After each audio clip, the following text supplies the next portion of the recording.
आज आपण बघणार आहे कोल्हापुरात सर्वात पहिला गणेशोत्सव साजरा करणाऱ्या तत्ताकडील तालमीचा इतिहास। 1880 साली बांधलेल्या ह्या तालमीला ह्या वर्षी 144 वर्ष पूर्ण झाले। कोल्हापुरात सर्वात पहिला गणेशोत्सव साजरा करणारी अशी ही तालीम।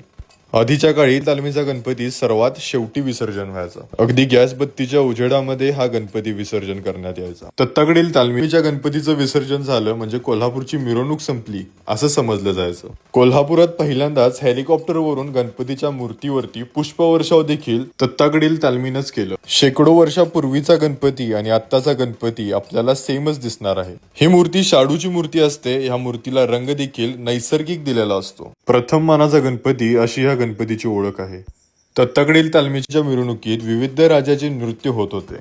त्यामध्ये आदिवासी नृत्य, कोली नृत्य, गरबा, भांगडा, घोडा नृत्य आणि अशा वेगवेगळ्या राज्याचे नृत्य ह्या मंडळाकडून दाखवले जायचे आणि त्याबरोबर सजीव देखावे देखील या तालमीकडून दाखवले जायचे। मंडळाची संपूर्ण माहिती मला माननीय महेश जाधव साहेबांनी एकदम सोप्या भाषेत समजावून सांगितली।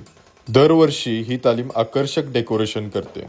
गणपतीच्या 10 दिवसात इथे लाखो लोक येतात यांचं डेकोरेशन बघायला आणि गणपतीचं दर्शन घ्यायला। तालमीचा आखाडा हा 100 वर्षापूर्वीचा आहे। तालमीची जिम सुद्धा आहे। तालमीला लागूनच दत्तांचं मंदिर आहे। ह्या मंदिराचा इतिहास पण खूप जुना आहे। तत्ताकडील तालमीचा इतिहास तुम्हाला कसा वाटला कमेंट करून नक्की मला सांगा।